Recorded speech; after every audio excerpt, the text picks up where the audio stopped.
Police Department safety program features safety in swimming.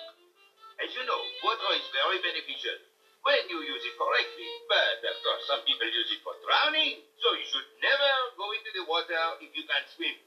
Those of us who can't swim approach the water without fear. Observe the expression of utter disconcern on my face as I ascend to the diving board. That is because I have conquered water and can swim.